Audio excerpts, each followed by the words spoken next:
अस्सलाम वालेकुम students, welcome to CBEL concept based education learning YouTube channel. मैं हमाद अहमद, आपका ट्यूटर। आज के इस लेक्चर में हम बात करेंगे FSC पार्ट 1, जिसे इंटरमीडिएट पार्ट 1 भी कहते हैं, और इसका सब्जेक्ट है केमिस्ट्री।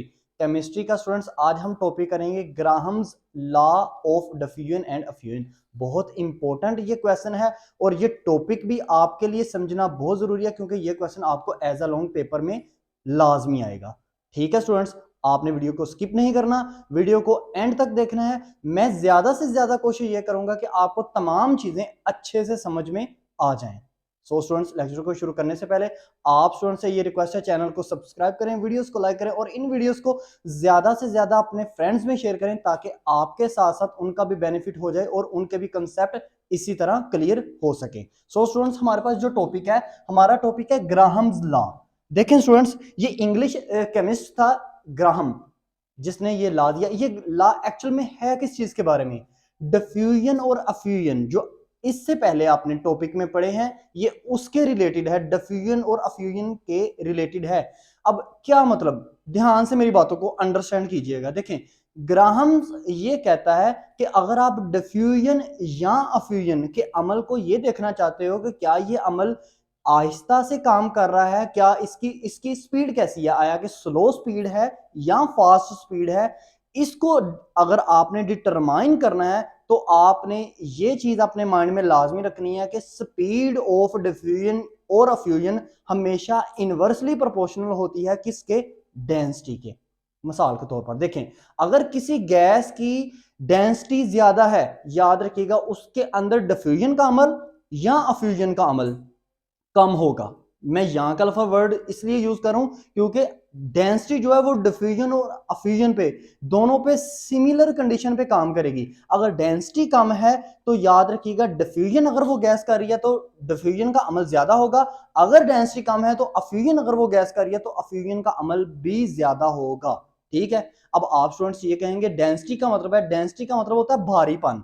सो स्टूडेंट्स, इसी चीज को हम इसके स्टेटमेंट के थ्रू ऐसा लिखते हैं। मैं लॉन्ग क्वेश्चन आपको बताने लगा हूं, इसी तरह ही आपने पेपर में लिखना है। तो मैंने हेडिंग दी स्टेटमेंट की। आप स्टूडेंट्स को मैंने कई दफा बताया है कि लॉ की कभी डेफिनेशन नहीं होती, लॉ की हमेशा स्टेटमेंट होती है। तो सो स्टूडेंट्स, हम कैसे लिखेंगे, देखिएगा जरा।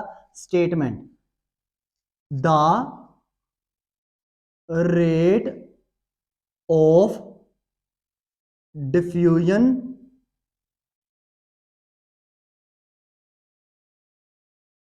एंड अफ्यूजन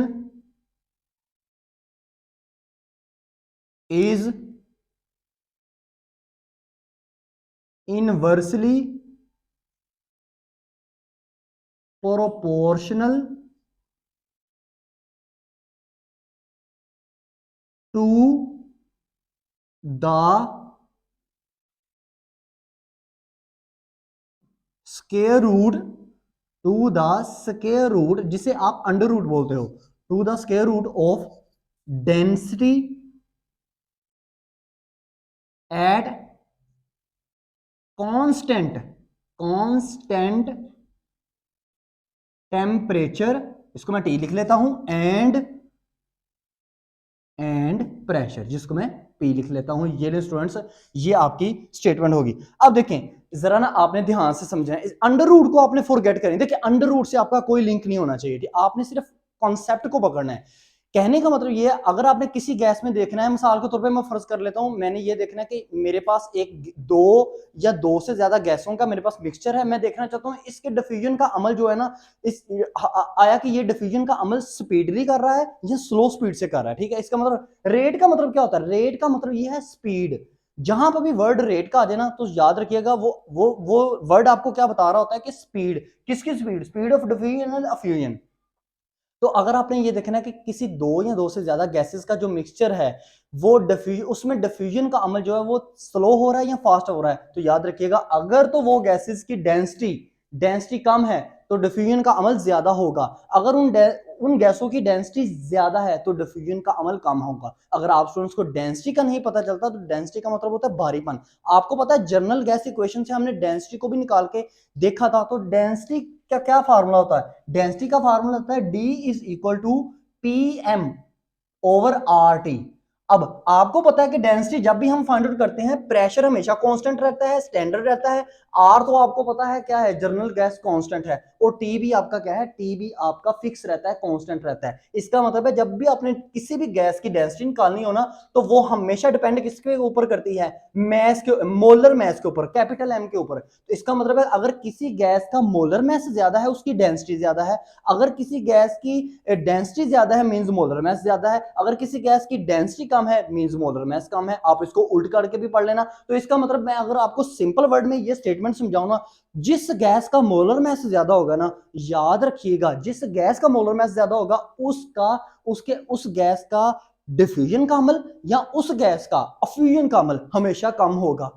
ठीक है। अब आप ये ना कहिएगा कि मोलर मैस ज्यादा तो उसकी डिफ्यूजन नहीं, मोलर मैस ज्यादा तो डेंसिटी ज्यादा, मोलर मैस कम तो गैस की डेंसिटी कम। लेकिन इसको इनवर्सली प्रोपोर्शनल है किससे, rate of diffusion and diffusion से। अगर मोलर मैस ज्यादा तो रेट ऑफ डिफ्यूजन या अफ्यूजन कम। अगर मोलर मैस कम तो rate of diffusion and effusion क्या है, हमेशा ज्यादा होगा। तो इसका मतलब है यहाँ पे लेकिन at constant temperature and pressure. तो यहाँ पे मैं हेडिंग एक देता हूं आपसे स्टूडेंट्स, क्या मैं यहाँ पे लिखता हूं कंडीशन। कंडीशन, तो कंडीशन में मैंने क्या देनी है, दो कंडीशन आपके पास होता है क्या, इट इज डन, ये हमेशा होगा कब, एट कांस्टेंट कांस्टेंट टेम्परेचर। आगे दूसरा है क्या, it is done at constant pressure. अब नीचे आपने क्या करना है, नीचे दें मैथमेटिकल। मैथमेटिकली इसको हम कैसे रिप्रेजेंट करेंगे। अब ध्यान से देखिएगा, ये आपका लॉन्ग क्वेश्चन आपने बिल्कुल इसी तरतीब से लिखना है। मैथमेटिकल कैसा, रेट ऑफ, मैं यहां पे लिखता हूं रेट ऑफ डिफ्यूजन और अफ्यूजन, इन दोनों में से कोई भी आप लिख सकते हो। अफ्यूजन क्या होता है students, inversely proportional. Inversely proportional किसके होता है, अंडर रूट डेंसिटी, डेंसिटी के अंडर रूट के।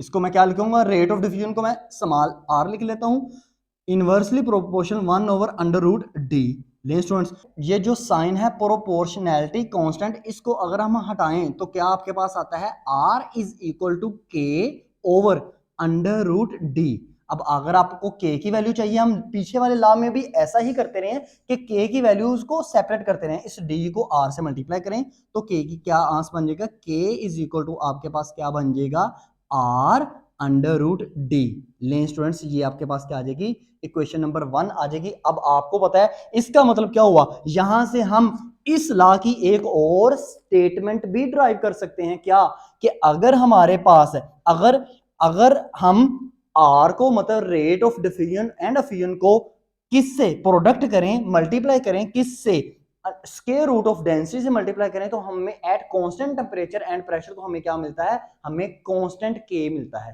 ठीक है, तो इसका मैं सेकंड स्टेटमेंट यानी कि सेकंड डेफिनेशन आपको बताता हूं। वैसे मैं कई दफा क्या है कि आपको स्टेटमेंट ही इसको याद करना पड़ेगा। स्टेटमेंट, ये वर्ड लिखा मैंने क्या, मैं लिखता हूं the product of rate of diffusion and effusion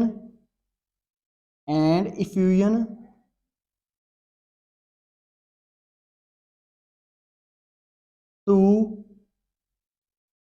square root of density is always constant, ये हमेशा कांस्टेंट होगी at constant temperature and pressure. Okay students, क्या कहने का मतलब है कि जब भी आप स्पीड को, स्पीड किसकी, डिफ्यूजन केमल की स्पीड को या अफ्यूजन केमल की स्पीड को, जिसको हमने rate of diffusion and effusion कहा, जब आप उसको अंडर रूट, डेंसिटी के अंडर रूट से मल्टीप्लाई करते हैं तो हमेशा आपको, अगर आप उस प्रोसीजर को एक दफा एक्सपेरिमेंट में कर रहे हैं, जो आंसर आएगा सेकंड टाइम भी जब आप एक्सपेरिमेंट करेंगे तो आंसर आपके पास हमेशा सेम ही आएगा। जैसे हम पीछे वाले लॉ में करते रहे हैं, जैसे हमने किया बॉयल्स लॉ में, चार्ल्स लॉ में, एवोगाड्रो लॉ में, और इसके अलावा हमने अगर डाल्टन्स लॉ की भी बात करें तो ऐसे हमारे पास आता है। अब हम क्या कर सकते हैं, यहां से इस स्टेटमेंट को मैं ऐसे लिख सकता हूं, मैथमेटिकल फॉर्म को देखिएगा जरा ध्यान से। मैं ये कह सकता हूं, फर्स्ट टाइम फर्ज करें मैंने एक्सपेरिमेंट किया, फर्स्ट टाइम अगर मैंने एक्सपेरिमेंट किया तो मैं क्या इसको ऐसे लिखूंगा ना, k is equal to R1 under root D1 लें, ठीक है स्टूडेंट्स। सेकेंड टाइम जब मैंने इसको एक्सपेरिमेंट किया तो मैं ऐसे लिख सकता हूं ना, k is equal to R2 under root D2। अब आप क्या करो, अब k की वैल्यू सेम है, इसका मतलब दोनों में k की वैल्यू सेम आएगी। अभी मैं एक्सपेरिमेंट करके भी आपको दूंगा, दोनों में k की वैल्यू सेम आएंगी तो हम इस तरह इसको लिख सकते हैं ना, ये मैं पहले भी आपको चीजें बताता रहा हूं। हम लिखेंगे इसको R1 under root D1 is equal to R2 under root D2 लें स्टूडेंट्स। अब R1, अब ये भी R2 है इस तरफ, दोनों आपस में मल्टीप्लाई कर, मतलब R1 जो है अंडर रूट डेंसिटी D1 से मल्टीप्लाई हो रहा है, R2 under root density D2 से मल्टीप्लाई हो रहा है, तो R1 के नीचे R2 लेके आए, डिवाइड करना पड़ेगा। यानी कि हम कैसे करेंगे, R1 over R2 is equal to, अब यहां पे कहा था लेफ्ट राइट हैंड साइड पे अंडर रूट डेंसिटी D2 है ना, अब लेफ्ट हैंड साइड पे क्या है, under root density D2, right hand side की अंडर रूट डेंसिटी D2 को इसके नीचे डिवाइड कर दें तो आपने लिखा divide under root density D1, right hand side वाली D1 नीचे लेके आएंगे। यानी कि आपकी ये इक्वेशन बनेगी, ये स्टूडेंट्स आपकी सेकंड नंबर इक्वेशन है, ये आपकी इक्वेशन बनेगी। यानी कि क्या, R1 over R2 is equal to under root D2 over D1। अगर इन दोनों लेफ्ट हैंड और राइट हैंड साइड की वैल्यू सेम आ जाए ना, समझिएगा ये लॉ बिल्कुल ठीक है। ओके स्टूडेंट्स, अब इसी लॉ को क्या करते हैं, इसी लॉ को हम एक्सपेरिमेंटली वेरिफिकेशन करके इसकी एक्सपेरिमेंटल वेरिफिकेशन देखते हैं। तो यहां पे मैं हेडिंग देता हूं आपसे, क्या मैं यहां पे लिख देता हूं एक्सपेरिमेंटल, आपने भी ऐसे ही लिखना है इसके बाद, एक्सपेरिमेंटल वेरिफिकेशन, वेरिफिकेशन। अब कैसे करेंगे एक्सपेरिमेंटल वेरिफिकेशन, लें स्टूडेंट्स देखते हैं। अब देखो एक्सपेरिमेंटल वेरिफिकेशन हम कैसे करेंगे, आपने क्या करना है, एक ट्यूब लेनी है शीशे की, लें जी मैंने एक ट्यूब ली, ये ले जी मैंने एक ट्यूब ली शीशे की। अब इसकी लेंथ मेरे पास कितनी होनी चाहिए, 100 सेंटीमीटर, ले मैंने लिख दिया 100 सेंटीमीटर की लेंथ इसके पास होनी चाहिए। और इसके ये दोनों किनारे जो है ना, दोनों एंड्स जो हैं ये हमेशा खुले होने चाहिए, यानी कि ये बंद नहीं होने चाहिए एंड्स, ठीक है, ये वाले एंड इसके क्या होने चाहिए, खुले होने चाहिए। मिसाल के तौर पर, मतलब कहने का मेरा क्या है कि जैसे आपके घर में पाइप होता है ना, तो पाइप के दोनों सिरे अगर आप देखो तो वो खुले होते हैं, पाइप के दोनों सिरों में आपको जो वाटर है उसको इंक्लूड कर सकते हो। अब आपने क्या करना है, अब आपने दो सोल्यूशन लेने हैं। नंबर वन आपने क्या करना है, एक सोल्यूशन लेना है, कौन सा, NH3 का एक सोल्यूशन लेना है, यानी कि अमोनिया का एक सोल्यूशन आपने लेना है HCl का। ओके, अब आपने कॉटन का, रुई का एक टुकड़ा लें, पहले ना NH3 के सॉल्यूशन में ना उसको डिप करें, डबोएं।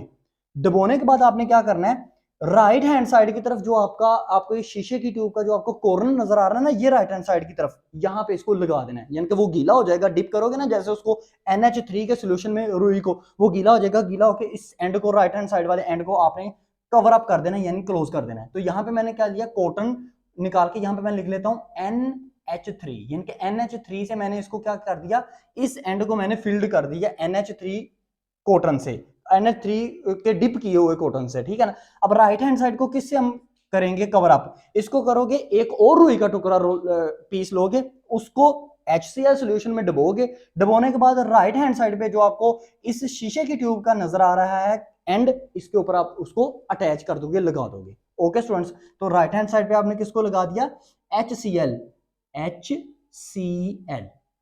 अब देखिए, जैसे ही आप ना right hand left hand side की तरफ आपने NH3 के अंदर के सॉल्यूशन के अंदर जो रुई का पीस डबो के डिप करके उसको लगाया था, और जो राइट हैंड साइड की तरफ आपने HCl जो आपके पास सॉल्यूशन था उसके अंदर जो आपने रुई का जो पीस है उसको डुबो कर लगाया, तो आप देखेंगे क्या कि इन दोनों गैसेस के जो मॉलिक्यूल्स है ना वो इस तरफ दरमियान में आना शुरू हो जाएंगे, यहां पर आना शुरू हो जाएंगे, ठीक है ना, यहां पर दरमियान में आना शुरू हो जाएंगे। यानी कि बुखारात आपको ना यहाँ पे ये शीशे की जो ट्यूब है ये क्लाउडी क्लाउडी सी आपको नजर आएगी। इस वजह से आपने हमेशा ये एक्सपेरिमेंट शीशे की ट्यूब पे करना है। यहाँ पे आपको बादल बादल बने नजर आ जाएंगे, ठीक है। अब देखिएगा, अब बादल जैसे बनेंगे ना, लेकिन जो अनमोनिया का सोल्यूशन, अनमोनिया के जो गैस के मॉलिक्यूल्स होंगे ना, उन्होंने ना यहां से लेकर ना यहां तक, ये दरमियान तक जहां पे आपको बादल शो हो रहे हैं, उन्होंने जो फासला तय किया होगा ना वो होगा 59.5 सेंटीमीटर।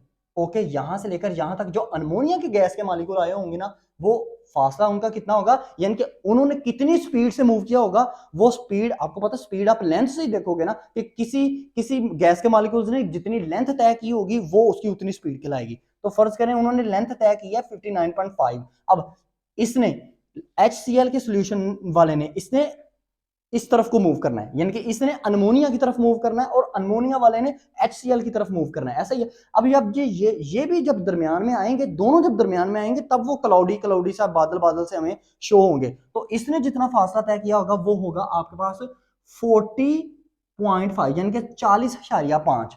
ओके, यानी कि इसका अनमोनिया अनमोनिया फर्ज करो आपकी जो गैस थी वो थी R1, तो R1 का रेट आपको, R1 कितना शो हुआ 59.5, R2 आपको कितना शो हुआ स्टूडेंट्स 40.5 आपको R2 शो हुआ, ठीक है। जब आप इन दोनों को किस में करोगे, जब आप इन दोनों को इस इक्वेशन में, इक्वेशन नंबर 2 में पुट करोगे ना, तो दोनों साइडों का आंस आपको सेम आना चाहिए, ठीक है। लेकिन इक्वेशन 2 में ना एक मैंने चीज आपको ना उसमें बताई थी डेफिनेशन में, डेफिनेशन में मैंने आपसे ये डिस्कस किया था कि ना डेंसिटी जो है ना, डेंसिटी को यही समझ लो कि डेंसिटी किस पे डिपेंड करती है। जैसे कि ये इक्वेशन है, डी हमेशा डेंसिटी डायरेक्टली प्रोपोर्शनल होती है नंबर ऑफ मोल्स के, यानी कि किसी भी गैस के नंबर ऑफ मोल्स से ज्यादा समझ लीजिएगा उसकी डेंसिटी ज्यादा। तो इसका मतलब है मैं D2/D1 इसकी जगह मैं M2/M1 भी लिख सकता हूं, यानी कि आपको लिखना पड़ेगा यहाँ पे। इस देखो, आप किसी भी गैस का भारीपन, तो गैस को कभी आप तोल सकते हो,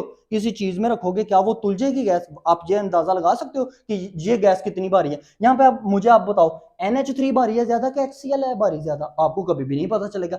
लेकिन यहाँ पे आप क्या करोगे, इनके मोल्स लोगे, यानी इनके इनके जो मोलर मैस है ना इनका, वो आप लोगे, ठीक है। तो आपको इस इक्वेशन को ड्राइव करना पड़ेगा क्या। अब आपने इसकी एक्सपेरिमेंटल वेरिफिकेशन से पहले ना यहाँ पे इसकी इक्वेशन को ड्राइव करके ना, चले मैं इधर नीचे लिख देता हूं। तो आपने ड्राइव करके क्या लिखना है, आपने लिखना है R1/R2 is equal to under root M2/M1। इसको आप ऊपर भी लिख सकते हैं स्टूडेंट्स, क्योंकि ये मैं ऊपर लिखना इसलिए आपको मैंने नहीं बताया क्योंकि मैं इस सिचुएशन में आपका कंसेप्ट बिल्ड करना चाह रहा था, इस वजह से मैंने ऊपर नहीं लिखा, ठीक है। अब देखें, अब हम क्या करते हैं, ये जो मैंने एक्सपेरिमेंटल वेरिफिकेशन आपको बताया ना, इसको मैं आपको स्टेटमेंट के थ्रू लिख के बताता हूं कि आपने इसको पेपर में किस तरह लिखना है, ऐसे ही पिक बना के। अब देखिएगा आपने कैसे लिखना है, आपने इस तरह लिखना है। सबसे पहले आपने क्या किया, आपने लिखना है टेक आ ग्लास, शीशे की ग्लास ट्यूब ऑफ 100 सेंटीमीटर। हमने एक ग्लास ट्यूब ली, 100 सेंटीमीटर की एक ग्लास ट्यूब ली, एंड इट्स बोथ एंड, इसके दोनों किनारे जो हैं, बोथ एंड्स आर ओपन, इसके दोनों किनारे जो हैं वो ओपन हैं, ओके। देन फिर हमने, then we take 2 solutions of NH3 ammonia and HCl।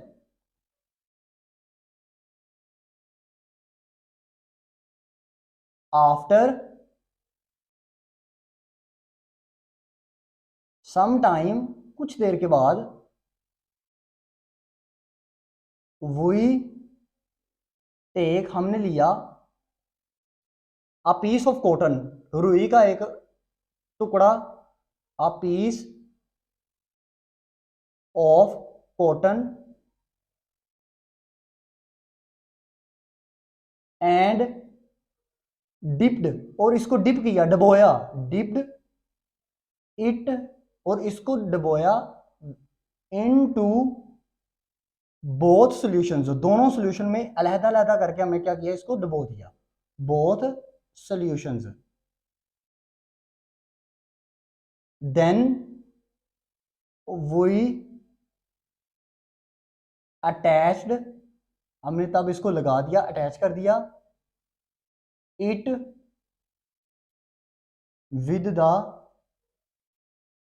With ends of tube,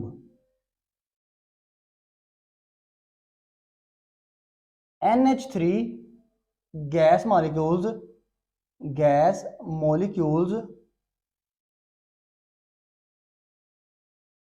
has rate of diffusion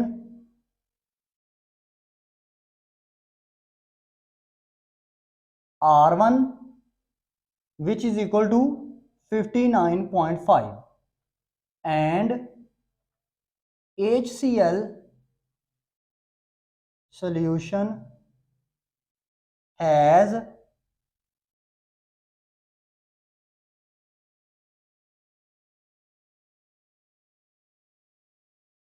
H2 solution has a rate of diffusion R2 which is equal to 40.5। Okay students, अब आपको कि sir ये rate of diffusion कैसे हुआ, आपने तो लिखा rate of diffusion and fusion. देखिए स्टूडेंट्स, मैंने आपको क्या बताया था, डिफ्यूजन किसे कहते हैं, जब दो गैसें जब कोई गैस फैल जाती है। तो फ्यूजन किसे कहते हैं, जब कोई गैस बारीक से सुराख में से बाहर निकलने की कोशिश करती है। तो ये तो गैस ट्यूब जो है, इसके तो दोनों किनारे मैंने बंद कर दिए, तो ये दरमियान में आपको शीशे की ट्यूब में दरमियान में आपको क्या क्लाउडी क्लाउडी से बादल से शो हो रहे हैं, इसी वजह से ना, क्योंकि वो दोनों गैसें जब आपस में एक दूसरे से ऐसे टकराई हैं, टकराने के बाद उन्होंने क्या किया, एक दूसरे के गैस के मॉलिक्यूल को आपस में मिक्सअप कर लिया, और मिक्सअप करने के बाद बादल बादल से आपको शो होने लग पड़े हैं, आपको बुखारात टाइप चीज शो होने लग पड़ी है, जिसको आप क्लाउड भी बोल सकते हो। ओके स्टूडेंट्स, अगर रेट ऑफ फ्यूजन होता तो ये बाहर की तरफ निकलते, किसमें से, ग्लास ट्यूब में से बाहर की तरफ ये निकलने की कोशिश करते। तो आप फ्यूजन का अमल हो चाहे डिफ्यूजन का अमल हो, लॉ आपका सेम ही अप्लाई होगा। अब हम क्या करते हैं, हम इन वैल्यूज को ना इक्वेशन नंबर 3 में पुट कर देते हैं, बस आपका क्लियर होने वाला ये ला। तो अब मैं क्या लिखूंगा, पुट वैल्यूज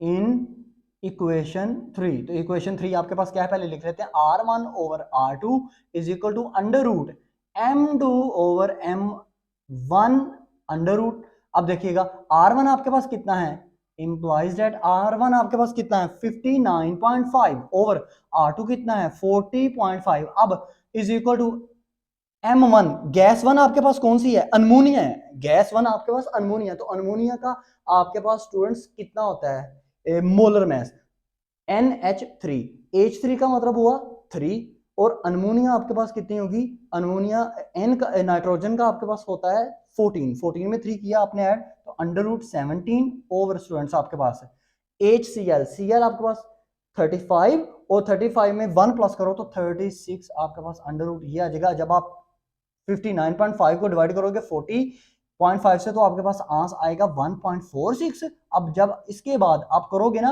अंडर 17 का अंडर रूट लोगे और जो भी आंसर आएगा, फिर आप अंडर रूट लोगे 36 का, जो भी आपके पास आंसर आएगा, जब इन दोनों को आपस में डिवाइड करोगे वो भी आएगा 1.46। सो आपका ये लॉ क्या कहलाता है, बिल्कुल वैल्यू सेम आई, इसका मतलब है आपका लॉ जो है वो बिल्कुल करेक्ट है। ठीक है स्टूडेंट्स, मैं दोबारा से आपको बता देता हूं, बस थोड़ी देर के लिए सुनिएगा दोबारा से। देखिए आपका लॉ क्या था, ग्राहम्स लॉ था डिफ्यूजन एंड अफ्यूजन। तो ग्राहम लॉ आपको क्या कहता है कि आपका जो रेट ऑफ डिफ्यूजन और अफ्यूजन है, रेट ऑफ का मतलब ये होता है कि स्पीड। अगर आप ये देखना चाहते हो कि मेरा जो डिफ्यूजन का अमल है वो फास्टली मूव कर रहा है कि स्लोली मूव कर रहा है, यानी कि फास्ट हो रहा है कि स्लो हो रहा है, वो किस पे डिपेंड करता है, हमेशा डेंसिटी पे डिपेंड करता है। अगर डेंसिटी ज्यादा है किसी गैस की, तो याद रखिएगा उसका रेट ऑफ डिफ्यूजन और डिफ्यूजन का अमल और फ्यूजन का अमल हमेशा स्लो होगा, और और डेंसिटी किसके ऊपर डिपेंड करती है? अगर आपको डेंसिटी नहीं समझ आती तो डेंसिटी हमेशा डायरेक्टली प्रोपोर्शनल किसके होती है? मोलर मास के ऊपर डेंसिटी हमेशा जो है वो डिपेंड करती है, डायरेक्टली प्रोपोर्शनल होती है। तो इसको आप इस तरह भी समझ सकते हो, अगर किसी भी गैस का मोलर मास ज्यादा है ना, तो याद रखेगा उसकी डेंसिटी हमेशा उसका जो रेट ऑफ डिफ्यूजन या फ्यूजन का अमल है ना वो हमेशा स्लो होगा। और जिस गैस का मोलर मास कम होगा ना उसका rate of diffusion and fusion जो है वो हमेशा ज्यादा होगा। जैसे ये देखो अमोनिया गैस NH3, इसका आपके पास मोलर मास कितना है? 17, लेकिन मोलर मास कम है तो याद रखिएगा डिफ्यूजन का अमल या फ्यूजन का अमल ज्यादा होगा। तो वो देखो, लेकिन उसका फ्यूजन R1 आपके पास क्या था? 59.5, तो इसका मतलब है इसका मोलर मास कम है लेकिन ज्यादा शो होगा आपको क्या? उसका डिफ्यूजन का प्रोसेस या फ्यूजन का अमल। ठीक है ना, मैं उर्दू भी साथ साथ बोलता जाऊं ताकि आपके लेवल तक जाके आपको चीजें समझाऊं। और जिस गैस का याद रखिएगा मोलर मास ज्यादा होगा ना उसका डिफ्यूजन का अमल उसका डिफ्यूजन या फ्यूजन का अमल हमेशा कम होगा। जैसे देखें HCl, इसका जो मोलर मास है कितना है? 36, और या इसका डिफ्यूजन का अमल R2 कितना है? 40.5। इसका मतलब कम है ना, मोलर मास ज्यादा, डिफ्यूजन का अमल कम।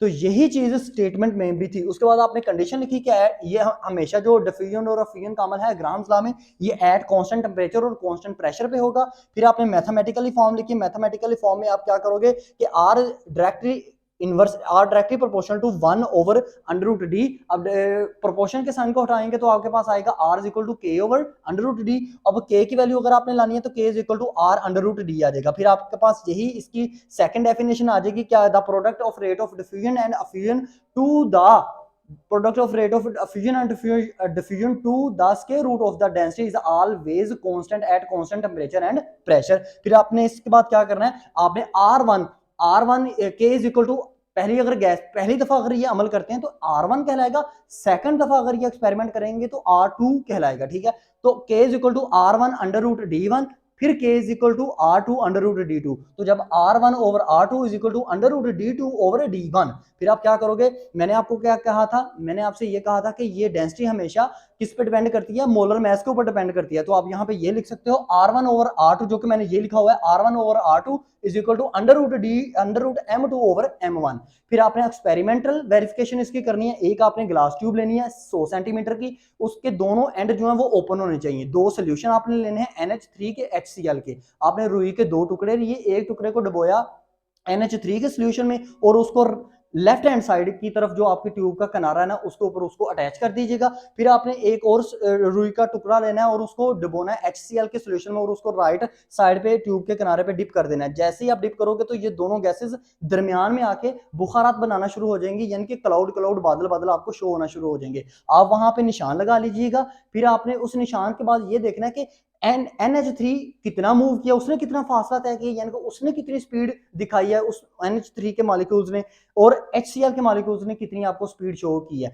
NH3 जो कि आपके पास R1 थी इसने शो किया 59.5 और R2 जो कि आपके पास HCl थी उसने शो किया 40.5। अब आप इस जो इक्वेशन है इसमें पुट कर दीजिएगा वैल्यूज। तो जैसे ही आप इसमें वैल्यूज को पुट करेंगे तो पुट करने के बाद आप लिखेंगे 59.5 ओवर 40.5 इज इक्वल टू आपके पास आ जाएगा under root 17 over under root 36। तो जब आप इन दोनों वैल्यूज को सोल्व करोगे, यानी कि लेफ्ट हैंड साइड और राइट हैंड साइड को सोल्व करोगे, तो आपके पास आएगा 1.46 इज इक्वल टू 1.46।